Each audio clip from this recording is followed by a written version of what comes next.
We're ready for the start. They're off.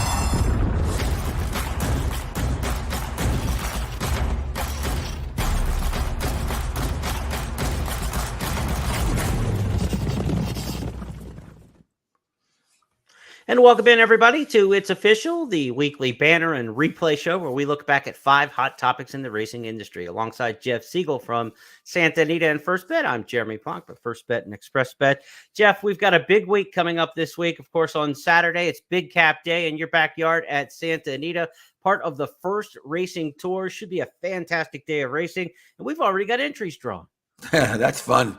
I mean, I can start working already. In fact, I've done Fridays. I'll work on Saturdays today. Gulfstream, of course, is going to have a huge day on that same day. So it's all happening on Saturday, first Saturday in March. March Madness begins, and March Madness and horse racing begins as well, because these are a couple of very, very important Triple Crown preps scheduled for Saturday. The San Felipe Fountain of Youth. We'll be looking at those races. And, of course, the Big Cap Day on Saturday as well. So when we look at that Saturday action, we've got Gulfstream Park with a huge day, 14 races starting, I believe, 11:30 a.m. Eastern for the first post, maybe 11 a.m. Eastern. Check your start times for that at Gulfstream on Saturday. Fantastic day for the Fountain of Youth. But we're looking back at last week, and let's go to the big board with our first of 5 topics this week. We're talking about the Orient Express, all aboard last week in Saudi Arabia. Pantalassa, Jeff, was the engine, and nobody gets past the engine. Behind these is Country Grammar, who's got work to do, and Jun Light bolt towards the inside. Pantalassa moves back to the rails, has the advantage. Geoglyph in second place. Then between horses, Cafe Pharaoh, Japan all over the place here. They have the first 4. Pantalassa trying to last home. In second place, Geoglyph. Right down the outside, Country Grammar is staying on, but Pantalassa is lasting home at the moment. 50 yards to go. Pantalassa, Country Grammar on the scene late, but too late. Pantalassa takes it for Japan, the one they missed last year. They get this time. Country Grammar in second, then all of the Japanese runners. Well, props to the winner. First off, Pantalassa from the rail, went all the way on the front end. Your thoughts on the winner and the runner-up, who just seems to enjoy that world travel, Country Grammar. Country Grammar ran as well as I could have possibly hoped that he would run, just ran out of ground. His rider said, Frankie Dutrow said he's really a 1.25 mile horse. This is 1.1 miles. These two horses will meet again in Dubai. So it'll be the second leg of this rivalry. And I hope they continue to go on and maybe even see him in the Breeders' Cup. But Pantalassa, I love the strategy. You got a speed horse, just go. Don't nurse them. Gun them out of the from the rail and let them play your game. And Pantalassa, who, of course, was a dead heat winner of the Dubai Turf last year in Dubai.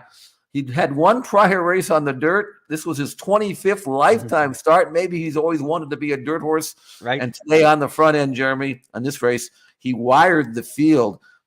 Disappointment at the Taba, who had a perfect trip, sitting right outside, came off the bridle, 5/16 of a mile from home and faded. But as Country Grammar ran his race, you have to admire him. Since being transferred from Chad Brown's barn, Country Grammar has been as consistent as you can possibly imagine. First or second in all of his starts since being taken over from Bob Baffert. Won the San Antonio, looked great here earlier in the meeting, and then went to Dubai, where he was. To Saudi Arabia, where he ran so well last year, and finished second. But the winner impressed me, Jeremy, and he's going to run against Country Grammar and try to get an extra furlong in Dubai. But the way he cut out the fractions, he's always going to be dangerous unless you pressure him, and nobody did. And, when you look at Country Grammar, he's come a long way. 3 years ago, tomorrow, is it? It was the 29th of February on one of those weird leap years.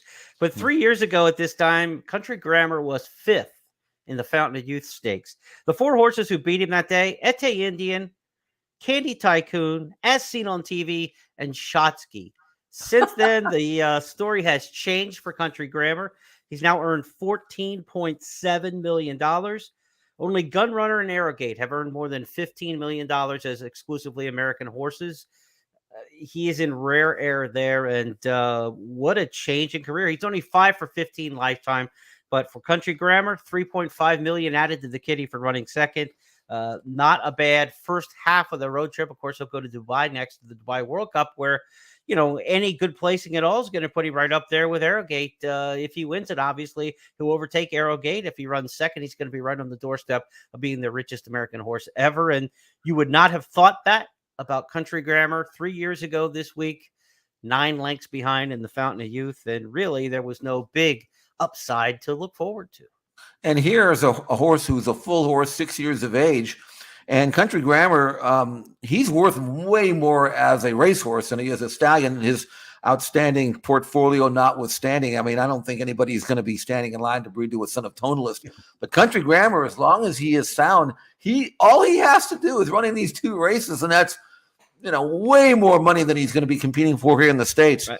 And I remember after he won or ran well earlier last year when he was second in the Awesome again, a prep for the Breeders' Cup, Baffert was asked, "Are you going to go to the Breeders' Cup now?" And he said no. He didn't think he was that good. And he really isn't unless you put him where he can make his most money. And that's, for him anyway, overseas. So I expect him to be kept in training as long as he's sound. And he's a neat horse to watch because he always lays his body down. And for those of you watching on video, not listening to the podcast, you can see in today's bout of man versus razor, it's Gillette 1, Plonk 0. I've got a little blood going on here. You need a cut man, huh? Yeah, I need like Ferdy Pacheco or somebody in the corner. But hey, we'll tough it out and bear on and move on to our second topic this week on the big board. It is elite indeed, because Elite Power has turned into the best sprinter in America after winning the Breeders' Cup last fall. Might he be the best sprinter in the world? He sure showed that in the Riyadh Dirt Sprint over in Saudi Arabia. Elite Power for Frankie Dettori down the outside. Goodnight has got a nice trail through as well. Ryuna Yukina is staying on. Out in the lead, it's Justin who has the advantage, but Elite Power sweeps down the outside of the 200, and Elite Power is moving clear and going to take the Riyadh Dirt Sprint by a widening margin. Frankie Dettori for Belmont in the Juddmont colours that mean so much to this part of the world. Elite Power beating the second place Goodnight. Well, the Americans run 1-2 in the sprint overseas. That's what we expect to happen when we send good sprinters over there. And those were 2 good sprinters in Elite Power and Goodnight. Jeff, what do you make of Elite Power, whose rapid ascension has been second to none? Somehow he managed to lose not his first, not his second, but all 3 of his first 3 starts in his career. Mm-hmm. And then all of a sudden, the light bulb went on, and he's now just an amazing horse. He's won 6 in a row. Of course, he won the Breeders' Cup Sprint, which I thought might have been a little sharp for him, but he still managed to win it anyway. Yeah. Champion sprinter. Now at age 5, he's a son of Curlin. He's only been a mile once, and that was a 1-turn mile, so he's never run around 2 turns. Right. He won the 1-turn mile easily by 3, ran a mile and 34 flat at Churchill. And I'm wondering now, Jeremy, after demolishing the sprint field, including Goodnight, who I think is a terrific sprinter. I really do. Yes. If you just keep him sprinting, that's how good he is. He blew him away like he was standing still. Right. Now he's back in the States. I mean, you'd have to think that the Met Mile would be next on the agenda.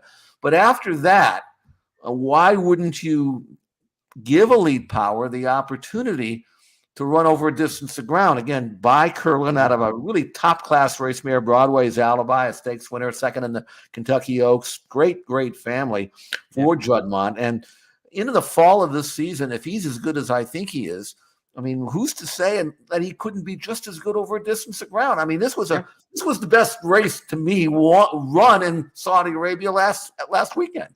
I agree with that. He was the most impressive runner over there.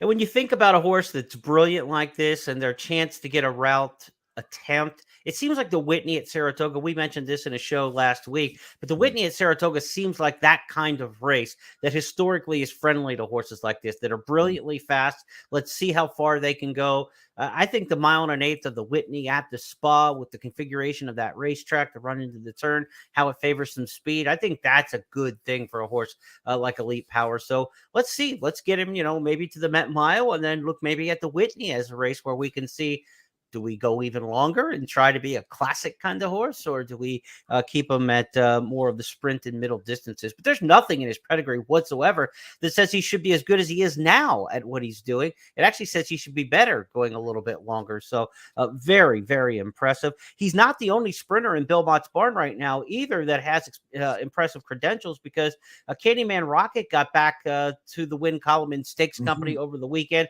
in the Gulfstream Park Sprint. And let's go back and take a look at that one, because Mott now can try to separate. If he wants to take the short dashes, he may have Candyman Rocket to do it. And if he wants to go long, of course, he's got Elite Power. Here's Candyman Rocket with Pete Aiello on the mic. Super Ocho better look over his shoulder. Here comes Candyman Rocket, and Candyman Rocket is now taking a clear lead, and he's still in hand. From the inside, Super Ocho is all out to try to hold on to second. Uncle Ernie down the stand side, closing good late ground. Final 16th of a mile. The Candyman Rocket is clear by 3, and the Candyman can, as he'll win it. Candyman Rocket for Frank Fletcher, win the Gulfstream Sprint by 2. And Jeff, look, this is a good problem to have for Mott. We're used to seeing him with superstars on the turf or going long on the dirt. He's not used to having these brilliantly fast types. He's certainly capable with any kind of horse, but now he's got one short and middle distance or long. Yeah, I don't think he'll put him in the same race. There are plenty of races they can divide him up. This colt, actually, I think he's a 5-year-old now. Might be more comfortable around one turn. I have a little bit less confidence in him running long than I do Elite Power, who I am absolutely convinced will not only run long, but even be better at long. So, I mean, you might mention, and we liked this horse last week when we were on our handicapping show on Friday, and I thought he might have to get outrun and then catch them late. He was on top of them in the quarter pole and just drew off and never really being asked much at all, one with plenty left. If he stays healthy, and he's had a checkered career, he's been started and stopped on a bunch of times, but this is a horse that if he stays healthy, he's going to have a monster year this year. And to put a little cap on what we're talking about with these sprinters, Elite Power has now won 6 in a row. It's tough to do in the sprint ranks. I went back and looked at the champion sprinters in recent history. Here are the longest win streaks for some of these champion sprinters in recent history. Run Happy, 6 in a row. Dreyfong, 5 in a row. Roy H. never won more than 3 in a row. Whitmore had a 5-race win streak to max out. Jackie's Warrior never won more than 4 in a row. And Matoli, the tops on that list, had won 7 in a row back in 2019. That's what Elite Power will try to do next time. He's got 6 in the pocket, going for 7 straight wins. It's really something when it comes to sprinters, because there's not a lot of chance for error in some of these sprint races where the margin at the finish line is narrow, the race is shorter, the start is so much more important. It's tough to string together elite sprint wins like we've seen with Elite Power, and he's done it and almost all unchallenged. So it's really, really impressive what he's doing.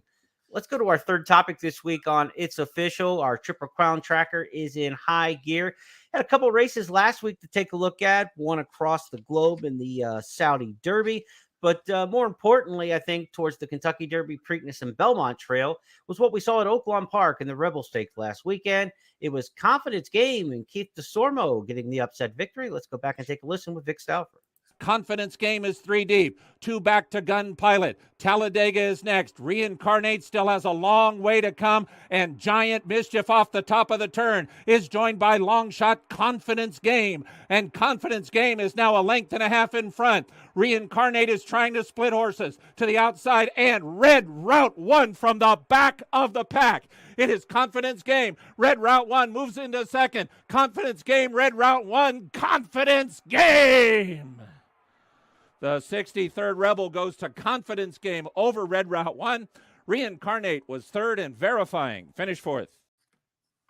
I was having flashbacks there to 2016. Exaggerator through the slop and those green and gold silks for Don't Tell My Wife Stables, one of my favorite owner names in all of racing, and Keith DeSormo. Sloppy track worked out well for Confidence Game, Jeff, and this is a horse who had been third in the Lecomte Stakes. So what kind of measuring stick are we looking at? Are the Fairgrounds horses superior to what we're seeing at Oaklawn? What do we make of the winner? A lot to unpack in this year's Rebel Stakes. Well, the first thing I want to say is I think it's all inconclusive, because Confidence Game was a big price in this race, 18-1, and he was 18-1 based on the fact that his form warranted 18-1. Yeah.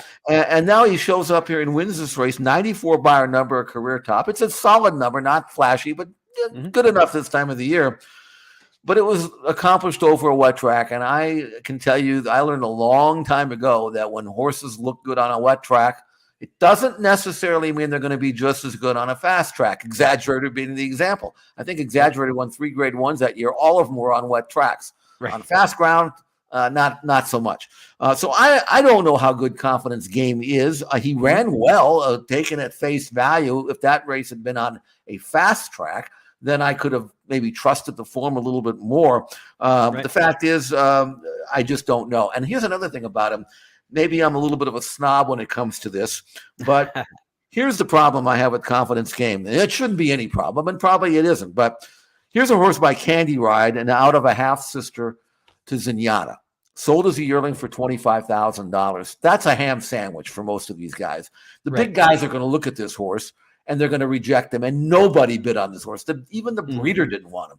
So I don't know what's wrong with him. I don't know if he's crooked or I don't know what his issue is or why he was a throwaway at the sale. But usually these kinds of horses, they can win a race or two, but they're never going to be, you know what I'm saying? They're never going to be the great ones bring $2 million at auction, not $25,000. So I don't know how good Confidence Game is. Now, you and I liked Red Route 1 in this race, and he went from way, way back. He ran probably as good as we hoped he would run at 9-1. And ran second and did what he was supposed to do. But the first half of this race was 46 flat. They went the mile in 37-3, which means they went the second half in 51. It was slow. I can tell you, 51 and something. What else?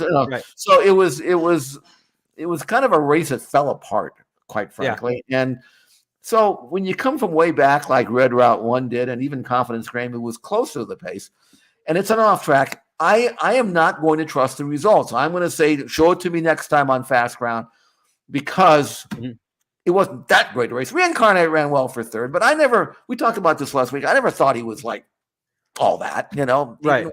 From California. So, and Verifying, we talked about him winning with a perfect trip last week, and maybe his form wasn't as good. So I'm not sold on this race. Maybe you can convince me otherwise. Well, you say show it to me next time. That would be the Arkansas Derby, the final leg of this series. But who's going to be around? We're talking Victory Formation won the Smarty Jones, then went and ran a clunker in the Risen Star. Right. Arabian Night won the Southwest, the second leg of the series, and is staying back in California. He's not coming back from the Arkansas Derby by any indication at this point. Now we have who knows what to make of the result in the Rebel Stakes, where a horse who was well beaten third in the Lecomte came over and won it. All I can say right now is I don't feel good about the horses who have been in Arkansas this spring. I don't think it's a particularly strong region, the way it looks and the way it matches up. Basically 2 horses came in from Fairgrounds to win the races, and the other one came in from California. The locally based horses haven't won any of the races in the Arkansas Derby Series yet. If there is going to be one, I think it will be Red Route 1, who's the best of everybody. And again, we talked about Creator, and I think Creator was 2016 as well, as we were talking back here, right? 16 I think or so, 17 with Creator. So it's the same kind of crop, Exaggerator, Creator, those kind of horses. And I think Red Route 1 is Creator incarnate, if you will, and pun intended there, I suppose. And to the finish line in the Arkansas Derby at 1 1/8, I like the chances of Red Route 1 there, and then maybe as a Belmont Stakes kind of horse. But there's nobody brilliantly fast in this Oaklawn group this year. I think that's what we've learned to this point.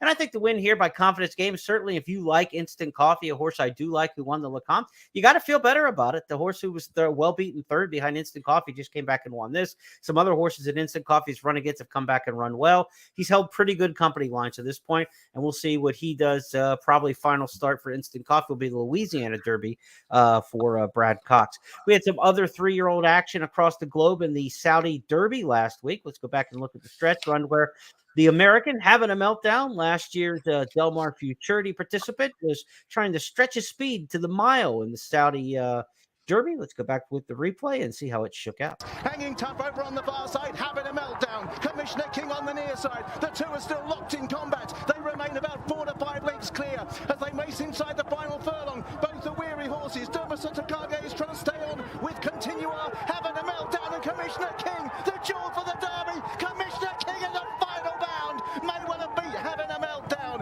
Dermot Takage behind those Nico made late ground, and then Continua, but they never got involved. It was just a stretch duel between Commissioner King rider celebrates. He, I think, has run down, having a meltdown in a memorable stretch duel.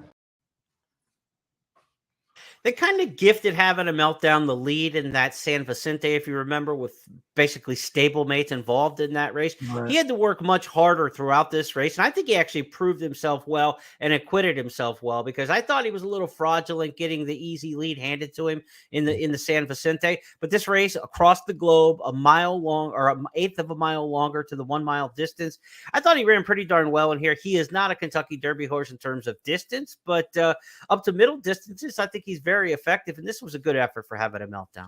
Problem is, this was his Kentucky Derby, $1.5 million purse.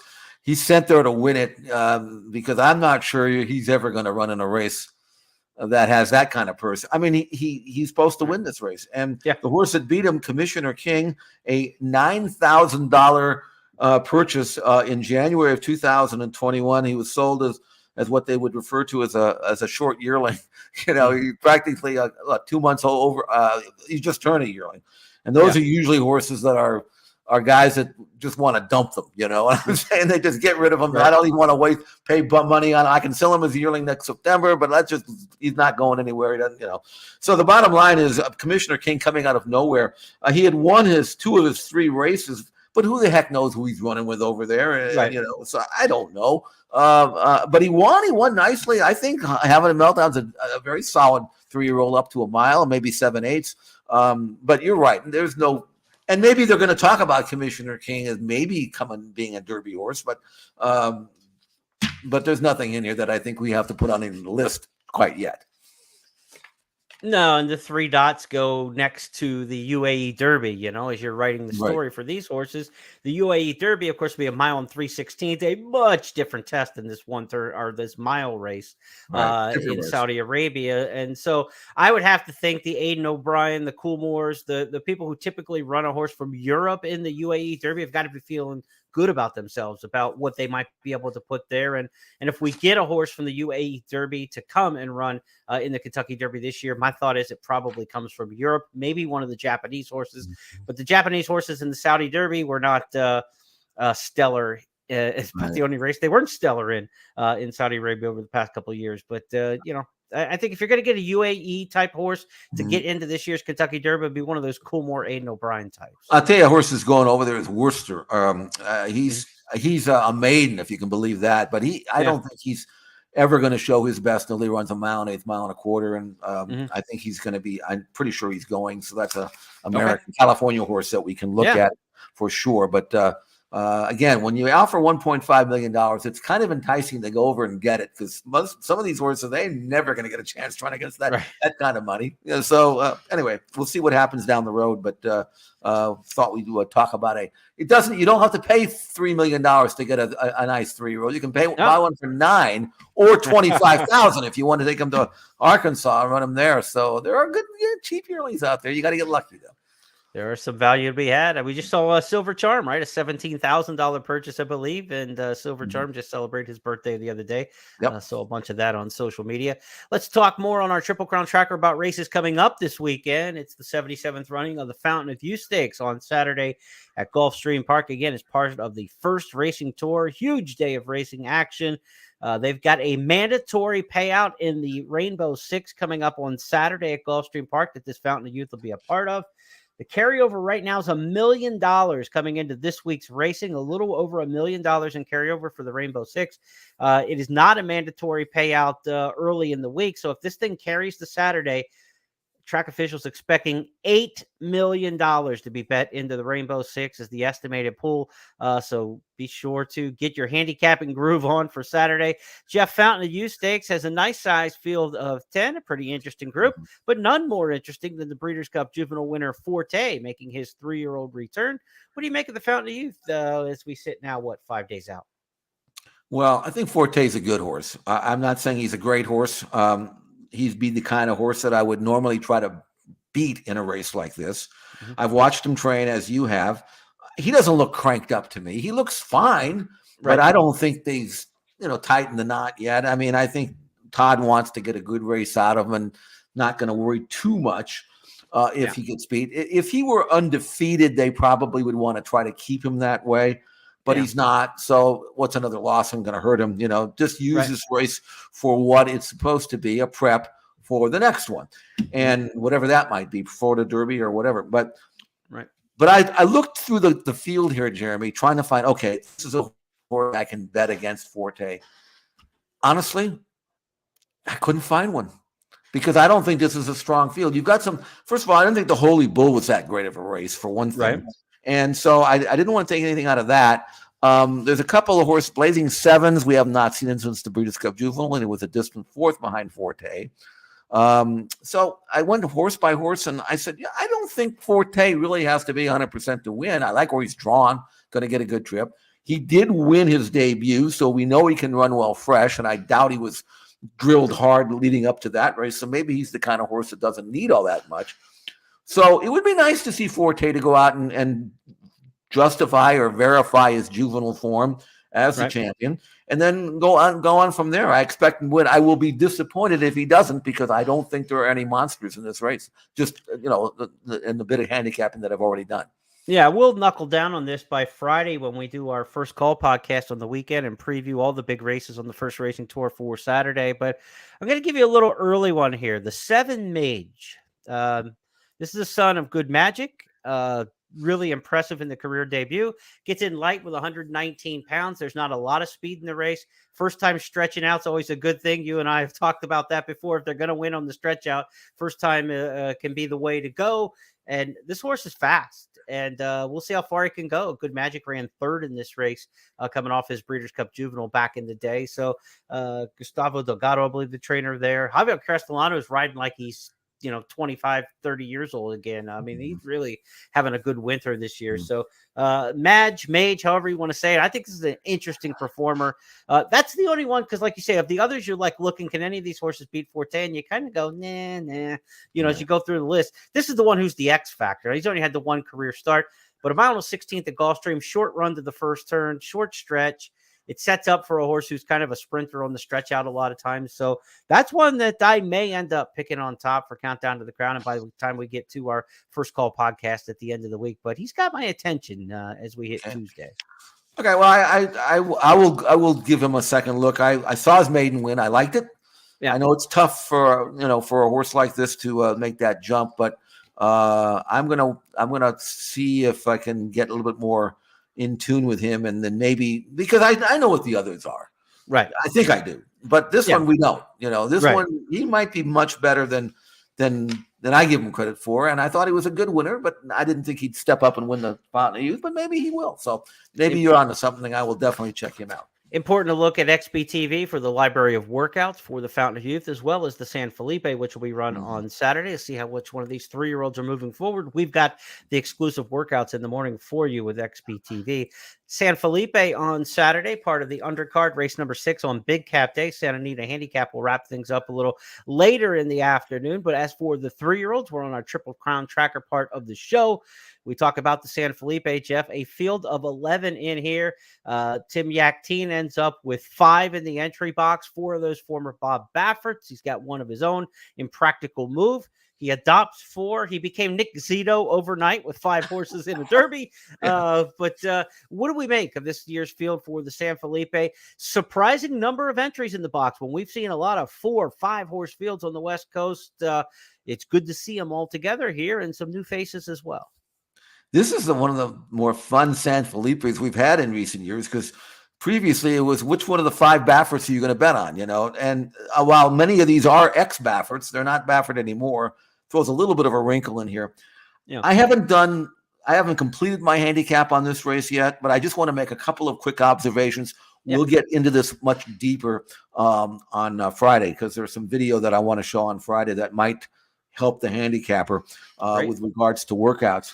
But I can tell you this. Number 3, Practical Move. I loved his race at Los Al. I know there's only 5 in the race. The horse that ran 4th, by the way, won the Guineas, 2,000 Guineas at Dubai not too long ago, a Doug O'Neill roller. So that franks the form a little bit, if nothing else. I like the way he won it. And he's trained really well too. So I like Practical Move. Numbers are rising. They're not brilliant yet, but he's getting better. Then you have the fast horses. Hijazi, and Go Rocket Ride. And they both look to me like they're really high-class sprinters, but I don't think mentally that they really are ready to be at their best over distance to ground. I think Hijazi, he just wants to get it on. I mean, you can't grab him and slow him down. And the same thing with Go Rocket Ride. He was sent hard from the rail inside when he broke his maiden. In his workouts, they've been trying to slow him down. He's still pretty keen. And I could see those two horses hooking up. And then you have the horse that I wish I owned, and that's Skinner. I mean, Skinner is such a good-looking horse. He's by Curlin out of a terrific mare named Winding Way, who won the Rancho Bernardo, with a really high-class sprinter here in California. He earned a 95 bar number in his maiden win back in February. First start since last fall. He's a much better horse than he was then. He's grown up. He's trained well. He works with his ears up. He's just fooling around. He's going in a minute and change. It looks like he can go in 58. And he relaxes. He's the kind of horse you can take back and he won't pull on you. He's got the Kentucky Derby profile. I don't know if he's got the Kentucky Derby ability. But that's what we're going to find out in the San Felipe. To me, he is exciting there for John Sheriff's a colt by the name of Skinner. I remember talking about him last summer at Del Mar after a start or two. And I were saying he's not for these like 5.5 and 6 furlong sprints at Del Mar in the summer, but keep your eye on Skinner down the line. And as you're saying, he's starting to develop into one to really keep an eye on. That's the San Felipe coming up on Saturday, part of the first racing tour. And again, Jeff and I on Friday will handicap that race and 7 other stakes on the First Call podcast, as we do each and every Friday. Back to our topics this week on It's Official. Our fourth topic this week, Rick is almost back. Rick Dutrow we're talking about here. The Kentucky Derby winning trainer, Preakness winning trainer of Big Brown fame, who was suspended back in 2013, yesterday was granted the ability to reapply for his license. And today, the New York racing authorities gave him the thumbs up. He's just got to get his paperwork turned in. And we're going to see Rick Dutrow back training horses, Jeff, in who knows? I mean, what we're looking at as far as the time frame goes, he was suspended back in 2013 for a barn raid, medication infractions. There were syringes in his barn that had medications in. Trainers can't have syringes, only veterinarians can, needles and all that. So the barn raid got Rick Dutrow back, I believe it was 2010, 2011. He appealed it all the way through the beginning of 2013 before exhausting all of his appeals. And then he was sent to the sidelines for 10-year suspension. One of the longest suspensions that I can remember, and a lot of people in racing. You think about Patrick B. and Cohen, his suspension much shorter. He's been back for several years now. 10 years is a long time to sideline Rick Dutrow. And he always had people on both sides of the aisle when it comes to Dutrow. There were people who full-throatedly defend him and say that this wasn't right. The suspension didn't fit the infractions. There are other people that were saying he was what was wrong with the game, and that people like this need to be made an example of. Whether that's the right thing or not for justice is a different debate in a legal forum. But it is what it is. It was a 10-year suspension. It passed, and Rick Dutrow is going to be back in the shed row sometime soon. I mean, he's had quite a bit of success from 1998 to 2012, Jeff, 2012 being his last full years. Those were 15 consecutive seasons. He didn't win at 23% for 15 consecutive seasons. He won at 23% or greater each of those 15 seasons. Never had a win rate below 23% during that 15-year run. Of course, in 2005, he won the Breeders' Cup Classic, and the horse of the year was St. Liam, a horse who began his career with Tony Reinstetler. People forget that, was a transfer to his barn. In 2017, he won the Breeders' Cup Dirt Mile with the Oklahoma-bred Kip DeVille. And in 2007 with Kip DeVille. And in 2008, he hit his fame with the great Big Brown, the winner of the Kentucky Derby and the Preakness Stakes. Let's go back and relive that Preakness. And Jeff, give us your thoughts on the end of this as we see Rick Dutrow back in the game. And they turn for home in the Preakness, and Big Brown has seized the lead, and he is pulling away. Big Brown's doing it again. He is disappearing from the field. He's in front by 5. And then it's Race Car Rhapsody, and on the outside, Macho again, and just cruising into the line. Kent DeSarbo looked in the rearview mirror. Nobody was there. He waltzes home to win the Preakness. No one's ever been close to Big Brown. Macho again finished in second. Ichabod Crane was third. So there he is, Big Brown. And it's now on to Belmont and the elusive Triple Crown. And Jeremy, he really should have won the Triple Crown that year. We know he was virtually eased in the race, but he was a horse, if memory serves. I didn't look this up because I didn't know we were going to talk about this until this morning, and I didn't get around to doing it. But if you remember, he had an inside draw in the Belmont, and he got muscled a little bit, and they didn't send him. And I think the horse got a little mad. And he's the kind of horse when you're that much the best, as he proved not only in the Derby but in the Preakness that we saw. You don't worry about anybody else. Just don't let them dictate what you need to do. And of course, he was virtually eased in that race, and I think that kind of started his downfall a little bit, where people maybe didn't like the way he reacted to that loss. I don't know. It was a kind of a magnifying glass on him. The only thing that I know about Rick Dutrow is that we actually, when I had Team Valor back in the early 90s, used him as a trainer for one horse. I think we gave him one horse, and he was a sprinter. And two things about that. Number one, the horse ran great for us. He won a number of races for us, and he was an easy guy to deal with. There was no real reason for us not to give horses back to him, other than the fact that we had decided to have a private trainer, Mark Hennig, so we didn't branch out as much as we did. But the only experience I had with him 33 years ago was positive, So I hope he comes back. I'm sure he'll get horses. I'm sure he'll have a big barn. He's obviously an excellent trainer, excellent horseman. And maybe 10 years will change somebody. Maybe, he can do it without cutting corners. I hope that's the case, because he's certainly a terrific trainer, and the record speaks for itself. That's the thing, will 10 years change somebody? I mean, that's probably the longest sentence we've seen probably for a modern trainer to come back from. And is he a different guy when he comes back than when he left? Some people argue he was never a bad guy to start with. Some people argue that, he's the spitting image of the devil himself. I mean, there's a wide swath of opinions when it comes to Rick Dutrow. And I go in and out of my opinion of him as well. You look, I mean, you got the cantankerous, he agitated the legislators, the legislative bodies in the different jurisdictions. His brother Tony talked about that a lot after he was suspended, that, he ruffled the wrong feathers, and they came back and made sure that they knew who was boss. And so there's probably a little bit of that going on too. So in that role, you feel a little bit sympathetic to the 10 years part of it. The actual suspension, though, don't feel bad about it at all. There were, I mean, we could talk conspiracies, whether or not stuff was planted in his barn and all that, and that's all been put on and put on display and put on in courts and through various appeals, and not legislated as such. So that part of it goes into the rumor mill. What we do know is he was suspended for 10 years. He's back now. And I think he'll do okay. His significant other, Michelle Nevin, trained throughout the course of this last decade and has done well for herself. I would imagine that there's going to be some crossover to Barnes there. I think they're going to be former Barnes that work with him that will be happy to come back with him again. IEH stable was a little bit no, I don't want to say controversial. It's not. Oh, that's what I was thinking. Controversial, yeah. Yeah, okay, yeah. They mostly because of the off the track stuff, not because of the right. And the personalities rub people and things like that. So, like, are they back with a big brown kind of horse, and would they come back to him? They haven't had anything really of any significance, Mike Ivorone and company, in the last several years. So some of that may have faded, right? And like time fades everything, as we talk about a lot. Time heals a lot of wounds.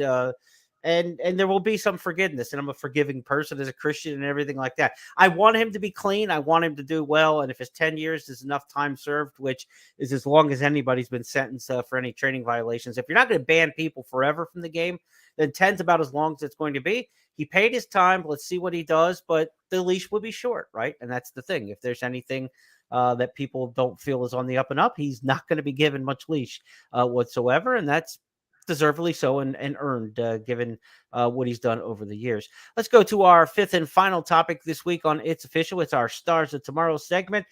We're looking for Stars of Tomorrow, but we had a flashback to Caddyshack and the great 1980 movie with Carl Spackler last week at Gulfstream Park. Carl Spackler starts to move in under Jose Ortiz. He's now third, Saint in the City fourth. From between horses, it's more than tough as they run to the top of the stretch.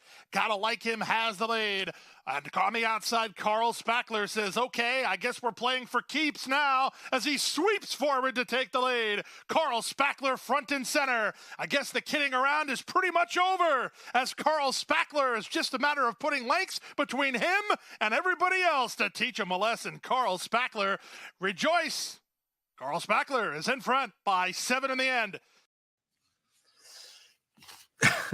We're going to need a SAG card for Pete Aiello because I think he recited half the lines in the movie during the race call there. Good job by Pete working the puns in. But all kidding aside, this is a second-time starter on the turf by Lope de Vega for Chad Brown, who looks like a serious 3-year-old on the grass. Oh, that was a spectacular race. And he'd actually run every bit as good at his debut when he got beat a photo by an English Channel colt of Calumet's named Far Bridge, and they were a mile in front of everybody else that day.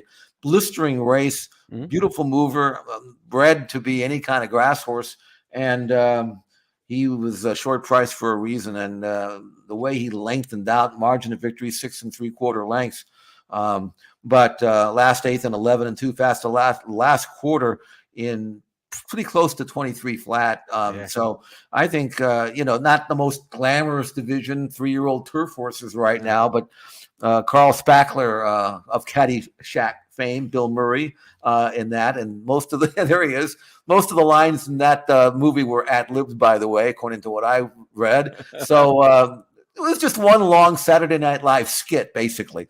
But he was a great character, a funny character, and this might be a tremendous racehorse for sure. Carl Spackler, Irish bred from Caddyshack, and maybe a horse that's going to get a lot of following as a 3-year-old, and maybe they'll try him on dirt. I doubt it, but you never know.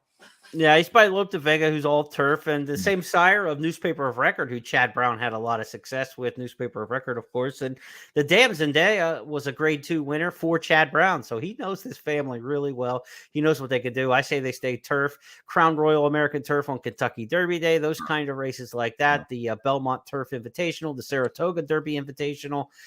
There are some chances for these 3-year-olds to make some serious money on the green. It's not a glamorous division, but it can be a lucrative one, and one to keep an eye on there, Carl Spackler. That's going to wrap up this week's edition of It's Official. But before we go out, one quick little bonus topic, just a news nugget here. Get your quick reaction on one of these bits, Jeff. Hall of Fame announcement today on the new ballot. Who will be on the ballot for the first time this year for the class of 2023. Among the horses, Arrogate, California Chrome, Lady Eli, and Songbird are the 4 new names on the ballot. That might be a clean sweep. And I know a guy that you've had train your horses over the years, John Sadler, a new face on the Hall of Fame ballot. Your thoughts on John? I have John Sadler on a winner's circle picture in my room when he was an assistant to Dave Hoffman's 1978. So I've known John for a while, and he obviously the timing is good after Flightline, but he's had a great career. He's won a number of major races, Breeders' Cups and all that kind of stuff. So I mean, you mentioned the horses and John, and I don't know because I don't really participate in that, so I'm not sure what the criteria is, but they all look like they're deserving to me. I couldn't say, no, that horse wasn't that good. They were all great horses, and John had a Hall of Fame career as far as I'm concerned. So put them all in. Make them happy. They deserve it. Making the ballot, the nominees, just in that in itself is a tremendous career honor. So congratulations to the Hall of Fame announcements, people who are, and the horses who are involved in this morning's announcements for the class of 2023 for the National Museum of Racing and Hall of Fame.